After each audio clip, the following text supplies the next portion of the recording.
Well, g'day guys and welcome back to the channel. Bit of a different video today. Before we get too far into it, I'd just like to say to everybody who watched the West to East Crossing Australia series that I've just wrapped up, thanks very much for giving it a watch, and for all those that subscribed, thanks very much. It's grown the channel a heap. This video is just going to be about the gear that I took and hopefully give you some ideas on what you might take on your own trips, and a little bit of information about the route that I took from the west coast back over here to the east coast to Byron Bay. Alright, let's get into it.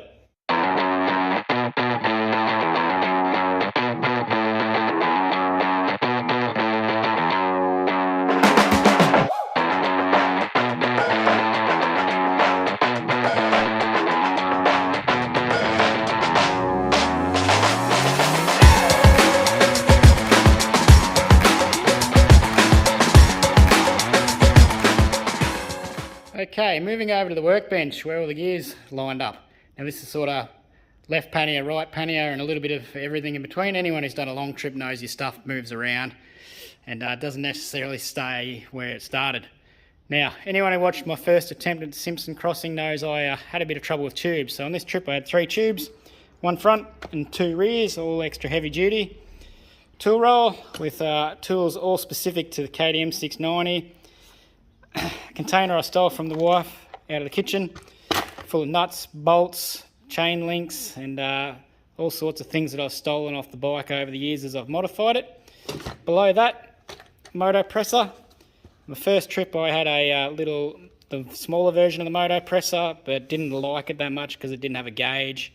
So any time you inflated the tyres, you were only sort of guessing how much was in them. So this one's the slightly flasher version. It's got a preset pressure, and the pump shuts down once it hits that preset pressure. A couple of Adventure Works fuel bladders. They were again all in that left pannier, so that section there was the left pannier. 2 8-litre fuel bladders. Needed those on the gun barrel and for the Simpson crossing. Also in the left pannier were these 2 ones. Little plastic hammer, weighs nothing, but really handy for hitting in tent pegs and removing axles. Thankfully, I didn't have to have any of that this time. Homemade stand for helping again to change the tyres and tubes. So that's just literally the legs off 2 crutches that I've put together. It's adjustable, works really well. Behind that, 6-litre Cedar Summit water bladder. Everyone knows you need to carry extra water when you're out in the Simpson and those remote areas. Moving on from the water bladder, across here we got a couple of tarps. Grey one on top's a 1x1 metre tarp. I was going to use it if I had to change tyres, put it down and lay the tyre out on that, try and keep dirt out of it. Thankfully I didn't have to do any tubes this time, so it just became like a doormat at the tent to stop the dirt and dust and everything getting into the tent. Larger blue tarp underneath, that was a bit of a ground mat or bike cover for the bike. Now we get into the right pannier. So my tent, I use a Denali Zemfia 1, fantastic tent. Bag next to it here is the poles and tent pegs. Great little tent. Sleeping bag, little Tas Patrol sleeping bag. Now this is rated down to -5. Couple of nights when the temperature got down to 0, not quite enough, but still works really well. Behind that, sleeping mat. Now this is the Zemfia camping equipment mat. You inflate it by plugging that little bit into the mat itself. You sort of inflate the bag by giving it a shake and then roll that down into the mat 4 or 5 times and you've got an inflated mat. Unfortunately, the last night I jumped in the tent with my boots still on, and I think I've put a little hole in it that's starting to leak. So if anyone has a good lead on a replacement mat that's easy to inflate, drop it down in the comments below and I'd love to hear about it. If not, I might just replace it with the same mat. This one, Cedar Summit compression sack. It just has a small pillow in it. I don't like the inflatable pillows. They don't work real well for me and I don't get a good night's sleep. So yeah, that one had a pillow. Now, the last few things on the bench here were in the top bag. Helinox Chair 1, fantastic chair, strong, lightweight, wouldn't leave home without it. I love that chair. Food.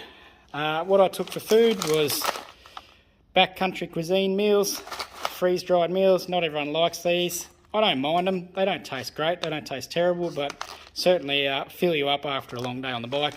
They were all just in that pouch there. I had a half a dozen different meals. Cook them using just a cheap pot set and a 360 burner that just screws into a sort of butane can. And I also had first aid kit packed full of goodies. Didn't have to use anything, which was fantastic. And a pack of baby wipes. Anyone who's had kids knows that baby wipes are worth their weight in gold, especially out there where you can't get a shower every night. Moving over to the other bench, there's this is the bash plate that was on the bike for the trip. You might be able to see it's got a bit of storage in the front. It had, still got some stuff in there. Little funnel which is full of dirt, but I could have cleaned that up if I needed, or when I did add some oil. Actually, I added oil to the bike in Inaminka. Heap of zip ties, spare gotcha straps. There was all sorts of bits and bobs, paracord and stuff down in there. Moving on to the electronics section. Now I had all my electronics housed up in my tank bag. I've got a giant Loop Fandango tank bag, excellent tank bag, keeps everything nice and dry. Spot for a map in the top. I keep my Garmin inReach too, it just sits in there most of the time unless I got in the real remote stuff. Then I was on the jacket or somewhere close that I could reach it, should I have got separated from the bike. Also got maps and stuff in there. Captain America lived in there for anyone who was keeping track. I had a little Captain America toy that my son gave me. He lived in there so I could keep a close eye on him. Inside, nothing too crazy. We've got a jump starter pack. Now this also doubles as a battery bank, but yeah, I had a jump starter pack. Under my seat there's another pouch, and that's where I kept the cables for that. Also in that I had brake levers and fuel pumps and bits and bobs. Further in, we'll get rid of that. There's a small tripod. I used it once, so that won't be going again. Headlamp, I use that every night, so that's definitely back in the pack. That's just rechargeable, USB-C rechargeable. Fantastic little headlamp, work well. GoPro batteries and chargers, 12-volt chargers. And deeper in here, that one that's just flashed up, I had a little separate box, and it was drone batteries and my drone beacon. So that moves over to this one. This was the drone I used on the trip. For those who saw the shots, this is the Skydio 2. Unfortunately not available in Australia or available anymore. They're only on the second-hand market. So it lived in there, a couple of spare batteries in that. I had 5 total batteries. So yeah, great drone, fantastic shots, easy to fly, and fully autonomous for when you're on the bike. So anyone who doesn't know about those, you can find heaps of information online or on YouTube about them. Got the strap bag. It was just full of spare charging cables, USB-C and whatnot. The charger for the drone itself was in there. This one, tightly little packed box. This lived in my backpack. This is the remote for the drone, so I sort of, whatever I could do to get that, sort of protect it and look after it. Speaking of that backpack, it's down here on the floor, so we'll move down to it. A Zaxpeed Dakar backpack. Now, it didn't have a whole lot in it. It just had the drone itself. A few bits and bobs in it, food, snacks every now and then. But the beauty of this pack is it's huge, and it comes with a water bladder.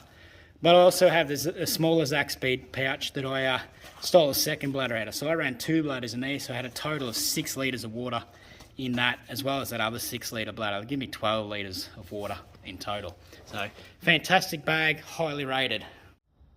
Moving on to the gear I wore on the bike. We'll start with the helmet and gloves. I just got a pair of Dry Rider leather gloves, lightweight, they're short wrists, bit of carbon protection there, fake carbon probably in the knuckles.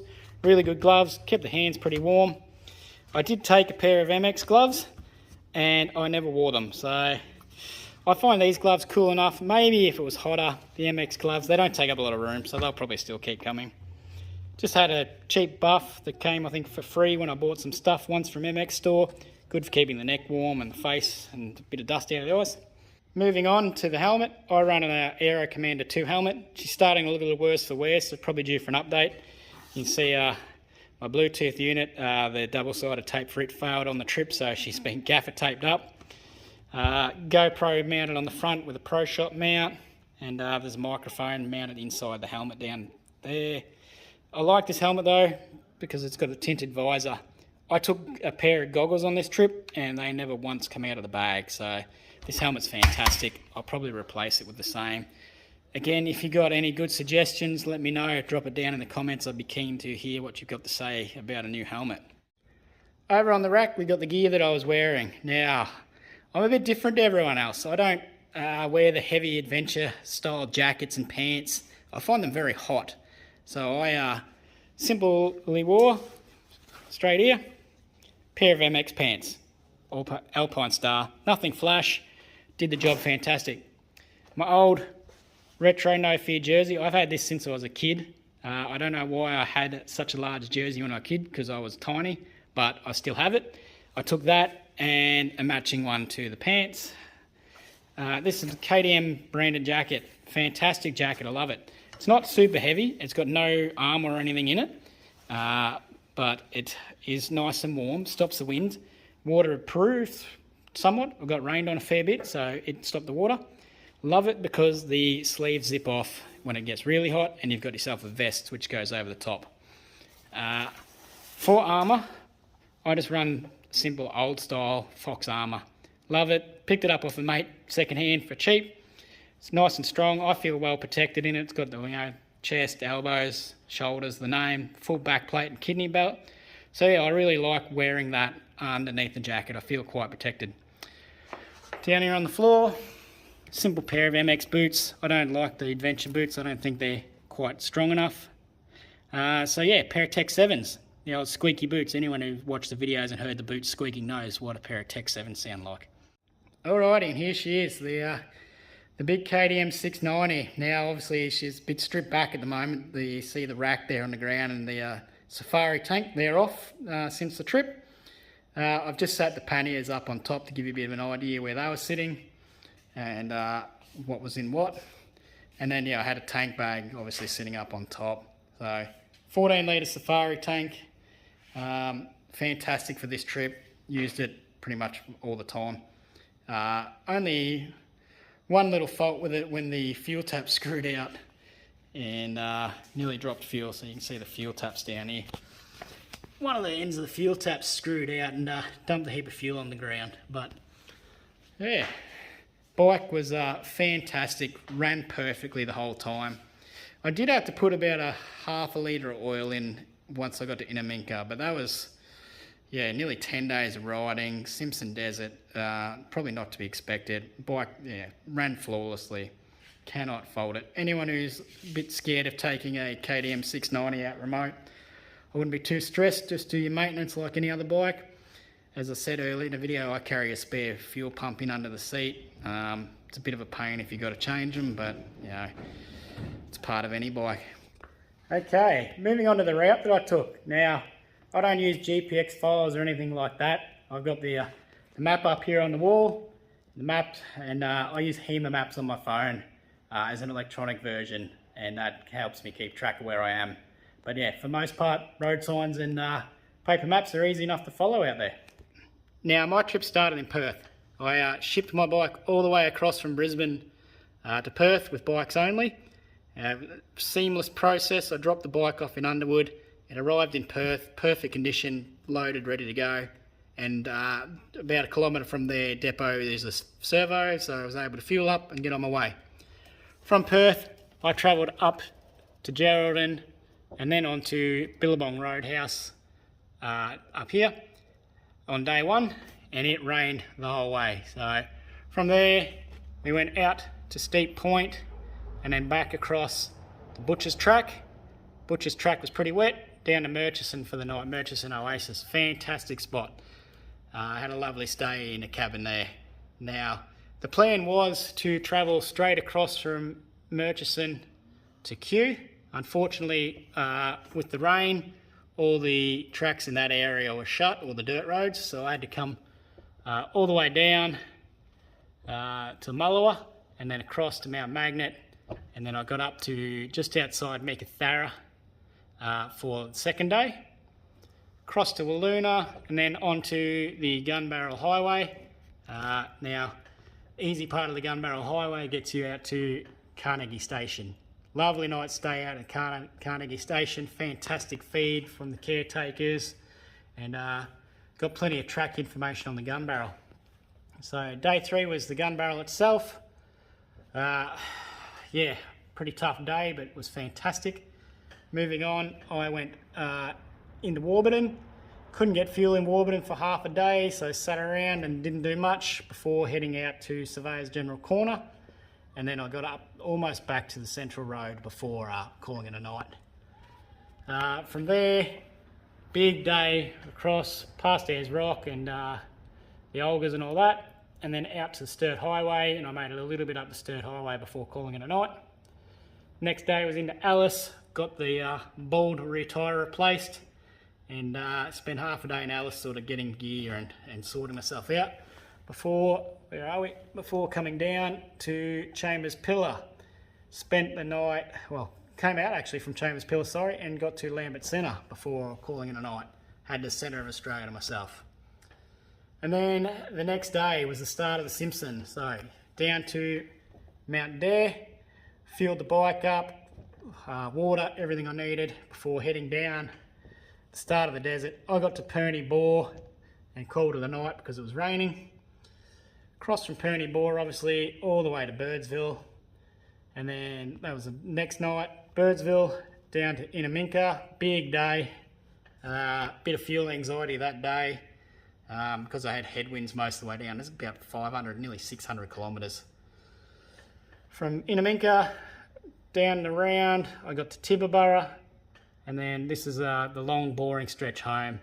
Tibooburra across, I got to Brewarrina across to Glen Innes, and then over, finally ending up in Byron Bay, where I caught up with my family for a few days. So you can see the line right across the map. I haven't been across that side much, so a few more West Australian trips to come. Alright guys, well that's about it. We'll wrap the video up there.